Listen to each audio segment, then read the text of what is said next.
नमस्कार, मैं उमाकांत सोनी आकार लॉ के डिजिटल प्लेटफॉर्म पर आप सभी का स्वागत करता हूं। दोस्तों, आज मध्य प्रदेश सहायक लोक अभियोजन अधिकारी के दहेज प्रतिषेध अधिनियम 1961 जो पाठ्यक्रम है उसके बारे में हम चर्चा करेंगे। दहेज प्रतिषेध अधिनियम में कौन कौन से क्वेश्चन बनते हैं या इस एक्ट को बनाने का क्या उद्देश्य रहा है, इसके बारे में आइए हम चर्चा करें। दहेज प्रतिषेध अधिनियम, सबसे पहले इसका एक बेसिक क्वेश्चन बनता है कि दहेज प्रतिषेध अधिनियम बनाया कब गया। तो 1961 में डॉवरी प्रोहिबिशन एक्ट या दहेज प्रतिषेध अधिनियम पारित किया गया। यह अधिनियम वर्तमान में जम्मू एंड कश्मीर राज्य सहित संपूर्ण भारत पर लागू है। जम्मू एंड कश्मीर राज्य पुनर्गठन अधिनियम 2019 के द्वारा अब यह अधिनियम J&K में भी लागू कर दिया गया है। पहला क्वेश्चन दिमाग में यह आता है कि आखिर दहेज होता क्या है और इस अधिनियम को बनाने का क्या पर्पज रहा है, क्या उद्देश्य रहा है, क्या ऑब्जेक्ट रहा है। तो दहेज लेना, दहेज देना और दहेज के संबंध में जो भी गतिविधि है उसको प्रतिसिद्ध करना ही इस एक्ट का ऑब्जेक्ट है या उद्देश्य है। संसद ने इसे भारत के 12वें गणराज्य में बनाया है। क्वेश्चन आता है कि दहेज प्रतिषेध अधिनियम कब लागू हुआ, तो यहां पर इसकी डेट महत्वपूर्ण रहती है 1 जुलाई 1961। दहेज क्या है, तो दहेज में वर पक्ष द्वारा वधु पक्ष को या वधु पक्ष द्वारा वर पक्ष को, अर्थात विवाह के एक पक्षकार द्वारा दूसरे पक्षकार। ध्यान रखिएगा, सामान्यतः हम अपने आम जीवन में सुनते हैं कि लड़की वाला लड़के वाले को दहेज देता है, लेकिन दहेज प्रतिषेध अधिनियम में दहेज शब्द की परिभाषा में कहीं भी लड़की वाले द्वारा या वधु पक्ष द्वारा वर पक्ष नहीं लिखा, बल्कि लिखा विवाह के एक पक्षकार द्वारा दूसरे पक्षकार को। अर्थात यदि विवाह के संबंध में विवाह के पूर्व, विवाह के समय और विवाह के पश्चात किसी भी प्रकार का कोई मूल्यवान प्रतिभूति या संपत्ति विवाह संबंधों के लिए दिया जाता है तो वह दहेज की परिभाषा में आता है। ठीक, एक पक्ष द्वारा दूसरे पक्ष को। जैसे देखिएगा, दहेज की परिभाषा सेक्शन 2 के अंतर्गत विवाह के संबंध में दी जाने वाली कोई भी संपत्ति या मूल्यवान प्रतिभूति दहेज है। मुस्लिम लॉ में विवाह के समय वर द्वारा वधु को मेहर की एक निश्चित धनराशि दी जाती है। तो मेहर की राशि भी विवाह के समय एक पक्षकार द्वारा दूसरे पक्षकार को दी जाती है, तो क्या वह भी दहेज है? तो दहेज प्रतिषेध अधिनियम यह कहता है कि मेहर दहेज नहीं है। ध्यान से समझिएगा, एक क्वेश्चन बन गया यहां से। परिभाषा कहती है विवाह के एक पक्षकार द्वारा दूसरे पक्षकार को विवाह के संबंध में विवाह के पूर्व, विवाह के समय, विवाह के पश्चात दी जाने वाली कोई भी मूल्यवान प्रतिभूति या संपत्ति, धनराशि, मूल्यवान प्रतिभूति, संपत्ति दहेज कहलाएगी। लेकिन मेहर जो मुस्लिम समुदाय में वर द्वारा वधु को दी जाती है वह दहेज प्रतिषेध अधिनियम में दहेज की परिभाषा में नहीं आती। अब आपके मन में एक स्वाभाविक क्वेश्चन उत्पन्न होता है कि आखिर विवाह के समय कोई भी व्यक्ति, खासतौर से वधु पक्ष, अपनी बेटी को बिना पैसे दिए विदा नहीं करता, कुछ ना कुछ धनराशि वर पक्ष को देता ही है, चाहे जितना ही गरीब क्यों ना हो। तो वहां पर अगर स्वेच्छा से कोई व्यक्ति देता है कोई सामान, कोई वस्तु, कोई मूल्यवान प्रतिभूति, तो क्या वह भी दहेज शब्द में आएगा? तो इसका एक अपवाद है कि सभी संपत्ति या मूल्यवान प्रतिभूति दहेज में तो आती है, परंतु विवाह के समय वर या वधु पक्ष को या वधु को दी गई भेंटें, भेंटे का मतलब यहां पर गिफ्ट से है, जो गिफ्ट दिया जाता है, अगर कोई गिफ्ट दिया गया वह दहेज नहीं है।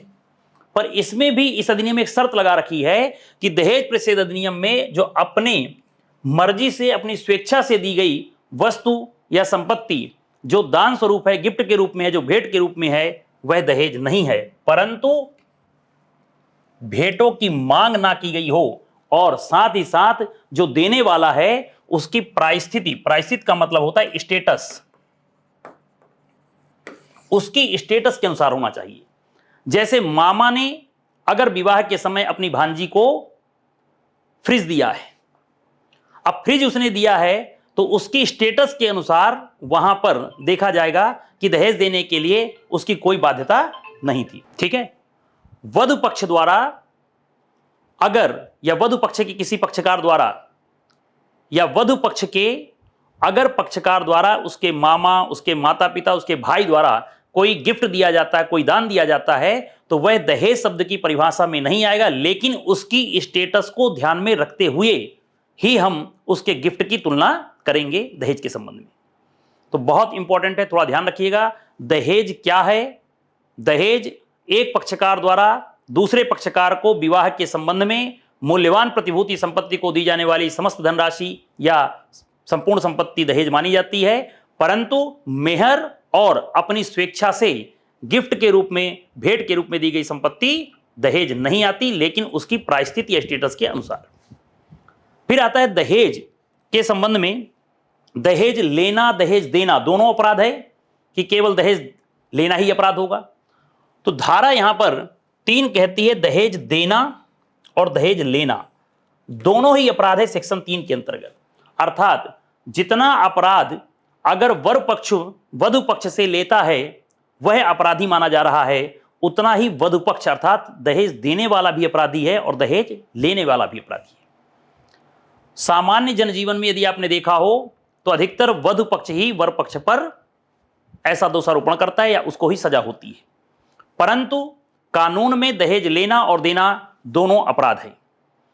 अगर किसी व्यक्ति ने दहेज के संबंध में कोई करार कर लिया हो, एग्रीमेंट कर लिया हो कि विवाह के समय या विवाह के बाद या विवाह के पहले आप हमें इतनी धनराशि देंगे दहेज के संबंध में, ठीक है, विवाह के लिए अगर दहेज के संबंध में कोई करार किया है तो ऐसे करार का क्या महत्व है?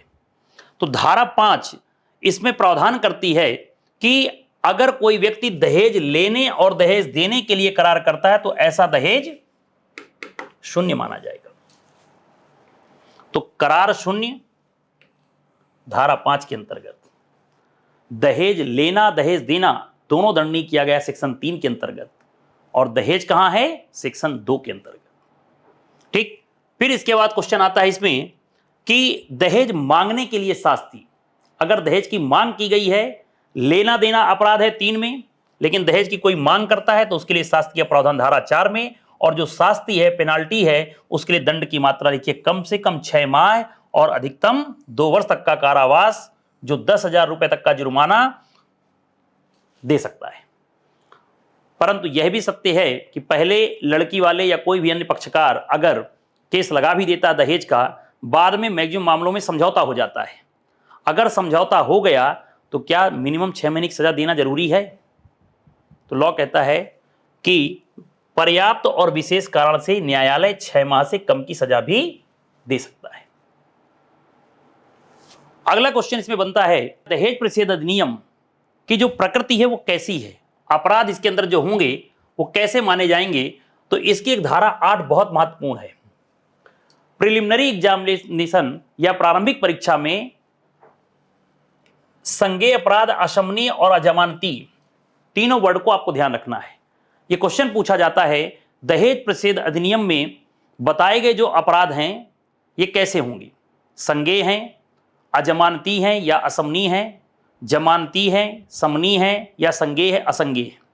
तो आपको तीनों वर्ड ध्यान रखना है कि इस अधिनियम के अधीन सेक्शन 8 में बताया गया है कि दहेज प्रतिषेध अधिनियम के अपराध संज्ञेय, संज्ञेय का मतलब होता है अरेस्ट विदाउट वारंट, पुलिस अधिकारी बिना वारंट के गिरफ्तार कर सकता है इस एक्ट के अंतर्गत कार्यवाही में।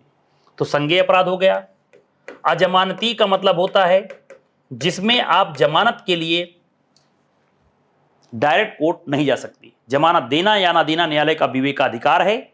और तीसरा है अशमनीय, अशमनीय का मतलब है जिसमें समझौता नहीं हो सकता, राजीनामा नहीं हो सकता। किस धारा के अंतर्गत? सेक्शन 8 के अंतर्गत। इसके बाद कई बार आपने समाज में यह भी देखा होगा कि विज्ञापन दिया जाता है, जो हर संडे को मैरिज का विज्ञापन आता है, उस विज्ञापन को इसमें हम इंक्लूड ना करते हुए इसको ऐसा समझेंगे, अगर किसी व्यक्ति ने विज्ञापन दिया कि हमारा या कोई पुत्र या पुत्री, कोई राजकुमार या राजकुमारी जो इतना पेमेंट प्राप्त करती है, या इकलौता बेटा चाहिए, जो इकलौता होना चाहिए, घर में जवाई बन करके रहे, और इस तरह का अगर कोई विज्ञापन दिया जाता है विवाह के लिए, या इतना दहेज यदि देने वाले ही हमसे संपर्क करें, बाकी लोग संपर्क ना करें। विवाह के संबंध में ऐसा कोई भी व्यक्ति अगर विज्ञापन देता है तो उस विज्ञापन पर पाबंदी का प्रावधान सेक्शन 4A में है। और साथ ही साथ ये कहा गया इस धारा में कि कोई भी व्यक्ति विज्ञापन देते समय संपत्ति में किसी हिस्से की प्रस्थापना नहीं करेगा, कि अगर कोई हमारी बेटी शादी करेगा तो हम इतना पैसा देंगे, या कोई विवाह करना चाहे तो हमारे बेटे से करे, लेकिन अपने हिस्से का लगभग आधी प्रॉपर्टी हमारे बेटे के नाम पे कर दी। ऐसा कोई विज्ञापन नहीं होगा, और कोई करता है तो 6 माह का कारावास जो अधिकतम 5 वर्ष तक हो सकेगा, और 15,000 रुपए तक का जुर्माने से दंडनीय किया जाएगा। ठीक। अगला क्वेश्चन आता है कि जैसे आप सब ये जानते होंगे कि वधु पक्ष में या वधु पक्ष लड़की के पिता ने अगर कोई सामान दिया भी है, दहेज दिया भी है, कोई संपत्ति दिया भी है, तो सामान तो किसको देते हैं? अपनी बेटी को, अपनी पुत्री को, ना कि बेटी की जहां शादी होती है उनके घर परिवार वालों को। तो ऐसी परिस्थिति में कानूनन उस बेटी का स्वयं का एक अधिकार भी है। ध्यान से समझिएगा, मान लीजिए बेटी को दहेज दिया है माता पिता ने, और उस दहेज को विवाह के समय में दिया गया, दहेज दिया गया है, या कोई मूल्यवान प्रतिभूति या संपत्ति दी गई है, विवाह के 3 महीने के भीतर ससुराल वालों को या जिन्हें भी वो संपत्ति दी गई है, वो सब 3 महीने के अंदर, विवाह के 3 महीने के अंदर उस महिला को या उस बेटी को जिसका विवाह हुआ, जिसके माता पिता ने दहेज दिया था या मूल्यवान प्रतिभूति दिया था, संपत्ति दिया था, उसे लौटाना होगा। ठीक। तो यहां पर धारा 6 ये प्रावधान करता है कि दहेज किसी स्त्री से भिन्न जिसके विवाह के संबंध में दिया गया है, अगर व्यक्ति द्वारा प्राप्त किया गया है, जैसे ससुर साहब द्वारा प्राप्त किया गया, दादा ससुर द्वारा प्राप्त किया गया, ठीक, तो ऐसी कोई भी संपत्ति यदि प्राप्त किया है विवाह के समय में, स्त्री से भिन्न किसी व्यक्ति ने प्राप्त किया है, तो वह व्यक्ति दहेज विवाह से प्राप्त किया हो, विवाह की तारीख से 3 महीने के भीतर उस महिला को अंतरित कर देगा। महिला को यह सब संपत्ति या मूल्यवान प्रतिभूति प्राप्त करने का लीगल राइट है। इसलिए लड़के के माता पिता को या लड़के के परिवार वालों को ध्यान रखना चाहिए कि विवाह के 3 महीने के भीतर ही अपनी वधु या उस विवाहित स्त्री को उसके माता पिता द्वारा दिए गए या विवाह के संबंध में जो भी उसको वस्तु मिली है उसको अंतरण कर दिया जाना चाहिए। आगे, अगर मान लीजिए विवाह के समय या उसके पश्चात प्राप्त किया है, हमारे यहाँ कई प्रथाएं हैं, जैसे विवाह के समय गमन हो गया, फिर कुछ समय बाद रमन होगा, ठीक है, या जिसको दूसरी विदा बोलते हैं। तो विवाह के पश्चात भी यदि कोई सामान दिया गया है, मूल्यवान प्रतिभूति दी गई है, तो यह अधिनियम कहता है वो सभी वस्तुएं जिस दिन प्राप्त किया है उसके 3 महीने के भीतर उस महिला को अंतरित कर दिया जाना चाहिए। यह कोई दया नहीं है, महिला का या विवाहित स्त्री का अधिकार है। और अधिकार कैसा? लीगल। कानून की धारा 6 कहती है, दहेज प्रतिषेध अधिनियम की धारा 6 कहती है कि उस महिला को 3 महीने के भीतर संपत्ति से अंतरित करना पड़ेगा। मान लो जब स्त्री का विवाह हुआ, इसमें ध्यान ये रखेंगे कि बाल विवाह दिमाग में आने लग जाता है, सर बाल विवाह तो अपराध होता है, फिर कैसे? लेकिन कई जगह विवाह ऐसे संपन्न हो जाते हैं जिसमें महिला की आयु अभी 18 वर्ष से कम है, पुरुष की आयु अभी 21 वर्ष से कम है। ऐसे मामलों के संबंध में अगर मान लीजिए जब विवाह हुआ उस महिला की आयु 18 वर्ष से कम है, कितने समय के पश्चात विवाह के संबंध में प्राप्त की गई सभी संपत्तियां वापस करनी होंगी?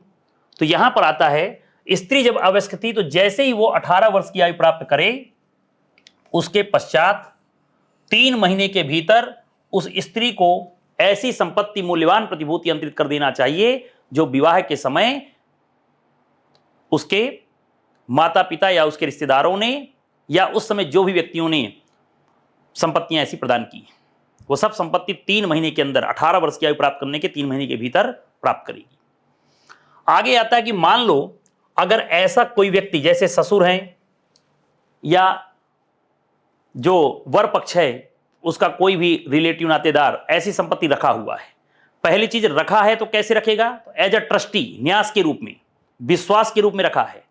और अगर रखा है 3 महीने के भीतर नहीं लौटाता तो उसको दंड का प्रावधान है। दंड का प्रावधान कितना, 3 माह के भीतर अंतरण करने में अगर समर्थ रहता है तो वह कारावास, जिसकी अवधि 6 माह से कम नहीं और 2 वर्ष तक हो सकेगी, और जुर्माने की राशि 5,000 से कम नहीं 10,000 रुपए तक हो सकेगा, दंडित किया जाएगा। इसलिए सावधान रहें, सतर्क रहें। महिलाओं की या विवाहित स्त्री की विवाह के समय जो भी संपत्ति मूल्यवान प्रतिभूति मिले, वर पक्ष को यह ध्यान रखना चाहिए कि वहां पर विवाह के 3 महीने के भीतर ही उसको लौटा देना चाहिए, अन्यथा लीगल राइट तो महिला का है ही है, और इस एक्ट में 6 माह से 2 वर्ष तक का कारावास और 5,000 से 10,000 रुपए तक के जुर्माने का प्रावधान भी किया गया है। मान लीजिए इसमें अगर संपत्ति देने के पहले ही महिला की मृत्यु हो गई, जैसे विवाह होकर के आया, महिला वापस जब जाती है, 3 महीने समय बीता नहीं, एक्सीडेंट हुआ और महिला की मृत्यु हो गई। अगर विवाहित स्त्री की मृत्यु हो जाती है तो विवाह के संबंध में या विवाह के समय या विवाह के पूर्व जो दी गई संपत्ति मूल्यवान प्रतिभूति है उसका क्या होगा। तो धारा 6 ये प्रावधान करती है कि अगर संपत्ति के लिए हकदार स्त्री उसे प्राप्त करने के पहले ही अगर उसकी मृत्यु हो गई तो वहां पर उस स्त्री के वारिस दावा करने के हकदार होंगे। अर्थात लड़की के माता पिता या लड़की के भाई उस संपत्ति को प्राप्त करने के लीगल एयर्स माने जाएंगे, वारिस माने जाएंगे। यह हमारे यहां धारा 6 के अंदर प्रावधान है। ध्यान से समझिएगा, स्त्री का विवाह हुआ, विवाहित स्त्री 3 महीने के भीतर संपत्ति वापस करना था, मान लो इसी बीच उसकी मृत्यु हो गई और संपत्ति उसे ससुराल वालों ने नहीं लौटाया था, ऐसी परिस्थिति में यहां पर प्रावधान है कि उनके लीगल एयर्स, माता पिता, भाई बहन, वहां पर केस करके उन संपत्तियों को वापस प्राप्त कर सकते हैं, और यह उनका लीगल राइट है, कानूनी अधिकार है। अगर मान लीजिए ऐसी संपत्ति लौटाया नहीं है, 3 महीने के भीतर लौटाना था, सामान्यतः कई बार लोग आगे लौटाते नहीं है, बहुत सी महिलाओं को ऐसा कानून पता नहीं है, पता है भी तो कई बार विश्वास में उन्होंने ऐसा केस वगैरह कोई लगाया नहीं। मान लो ऐसा समय बीतता गया, 3 महीने के भीतर संपत्ति लौटाई नहीं गई और उस विवाहित स्त्री की कोई संतान हो गई, संतान है अभी वर्तमान में, संपत्ति लौटाना था 3 महीने के भीतर, लौटाया नहीं, महिला ने कोर्ट में केस लगाया नहीं तो जेल वो गए नहीं, और इसी बीच में महिला की मृत्यु हो गई, और मृत्यु हुई विवाह के 7 साल के भीतर और असामान्य परिस्थितियों में, प्राकृतिक कारणों से अन्यथा लिखा है। तो महिला का विवाह हुआ और विवाह के बाद 7 साल के भीतर ही असामान्य परिस्थितियों में उसकी अगर मृत्यु हो जाती है तो यहां पर ऐसी संपत्ति अगर उसकी कोई संतान नहीं है तो उसके माता पिता को अंतरित होगी, और अगर उसकी कोई संतान है तो ऐसी संतान को अंतरित की जाएगी। ठीक, और इसके बाद इसमें आता है और ऐसी संतान के लिए यह न्यास के रूप में धारण की जाएगी, यह बताया गया है। अर्थात महिला की मृत्यु हो गई, उसके बच्चे छोटे हैं 1-2 साल के, तो फिर उन बच्चों के लिए संपत्ति के संबंध में आपको ध्यान रखना है कि इस परिस्थिति में उन बच्चों के संबंध में कोई व्यक्ति ट्रस्ट के रूप में संपत्ति को धारण करेगा। अगला क्वेश्चन मन में आता होगा कि दहेज प्रतिषेध अधिनियम की कार्यवाहियां कैसे होती हैं और कहां होती हैं। तो दहेज प्रतिषेध अधिनियम के अंतर्गत कार्यवाहियां होती हैं जुडिशियल मजिस्ट्रेट फर्स्ट क्लास, प्रथम वर्ग न्यायिक मजिस्ट्रेट या महानगर मजिस्ट्रेट के पास। सेक्शन 7 में कॉग्निजेंस लेने की शक्ति महानगर मजिस्ट्रेट या प्रथम न्यायिक मजिस्ट्रेट के पास सकती है। संज्ञान कैसे होगा, तो यहां पर आता है स्वयं की जानकारी पर, अपराध का संज्ञान स्वयं की जानकारी पर, पुलिस रिपोर्ट, थाने में एफआईआर लिखाइए, आफ्टर इन्वेस्टिगेशन पुलिस अधिकारी अगर पुलिस रिपोर्ट दाखिल कर लेता है तो पुलिस रिपोर्ट के आधार पर कॉग्निजेंस हो सकता है। और तीसरा, अपराध से व्यथित व्यक्ति अर्थात जो पीड़िता है उसके माता पिता, अन्य कोई नातेदार या कोई कल्याण संस्था जिसका कोई नहीं, मान लीजिए उसकी संस्था या कल्याण संस्था है, वह परिवाद कर सकता है, कंप्लेंट करके कार्यवाही स्टार्ट कर सकता है। ठीक, तो दहेज प्रतिषेध अधिनियम के अंतर्गत हमने पढ़ा। और फिर इसके बाद आता है एक कि सबूत का भार, मैक्सिमम बार जब एक केस लगता है तो कोर्ट में साबित करने का भार ये किसका होगा कि हमने यह अपराध नहीं किया। तो ध्यान रखिएगा, इस अधिनियम की धारा 8A यह प्रावधान करती है कि जिस व्यक्ति पर दहेज प्रतिषेध अधिनियम की कार्यवाही होती है उस व्यक्ति पर बर्डन ऑफ प्रूफ होता है, साबित करने का भार होता है कि वह दहेज देने या लेने या मांगने के लिए अभियुक्त नहीं है, उसके ऊपर झूठा केस फंसाया गया है। कहने का मतलब यह हुआ कि साक्ष्य अधिनियम की धारा 101 यह कहती है कि सामान्य रूप से साबित करने का भार उस पक्षकार पर होता है जो पक्षकार न्यायालय से न्याय चाहता है। तो अब लड़की या लड़की के परिवार वालों ने केस लगाया, तो अगर हम एविडेंस एक्ट की सामान्य नियमों में जाएं तो साबित करने का भार लड़की या लड़की के माता पिता पर था, परंतु यह अधिनियम कहता है साबित करने का भार उसका कुछ नहीं है। महिला ने कह दिया वो सही है, न्यायालय मान के चलेगा, अर्थात न्यायालय उपधारणा कर लेगा, प्रिजम्पशन कर लेगा। दूसरे पक्षकार पर अभियुक्त पर यह खंडित करने का भार होगा कि हमने दहेज की कोई मांग नहीं की या दहेज के संबंध में हमने दहेज लेने देने या मांगने का कोई काम नहीं किया, ये साबित करने का भार इसी पर होगा। ठीक, अगला आता है दहेज प्रतिषेध एक अधिकारी की नियुक्ति होगी। कौन करेगा नियुक्ति? राज्य सरकार, धारा 8B। और इसे सलाह, दहेज प्रतिषेध अधिकारी को सलाह और सहायता देने के लिए राज्य सरकार एक सलाहकार बोर्ड नियुक्त करेगी, जिसमें कितने सदस्य होंगे? मिनिमम मैक्सिमम 5 सदस्य, 5 मैक्सिमम सदस्य हो सकते हैं, और जिसमें कम से कम 2 महिलाएं होंगी। यह भी प्रारंभिक परीक्षा में महत्वपूर्ण क्वेश्चन है और धारा 8B के अंतर्गत प्रावधान किया गया है। 8A सबूत का भार, 8B सलाहकार बोर्ड, किसकी सहायता के लिए? दहेज प्रतिषेध अधिकारी को सलाह और सहायता देने की। धारा 10 कहता है इस अधिनियम का, केंद्र सरकार और राज्य सरकार दोनों को नियम बनाने की शक्ति है। बहुत से एक्टों में हमने पढ़ा होगा कि नियम बनाने की शक्ति केवल केंद्र सरकार की है, लेकिन यह एक्ट ऐसा है जिसमें नियम बनाने की शक्ति केंद्र सरकार की भी है और राज्य सरकार की भी। केंद्र सरकार की सेक्शन 9 के अंतर्गत और राज्य सरकार की सेक्शन 10 के अंतर्गत। ठीक, इसके बाद इसमें एक 1985 में नियम बनाया गया जिसमें दहेज प्रतिषेध वर वधु भेंट सूची नियम 1985 का प्रावधान किया गया।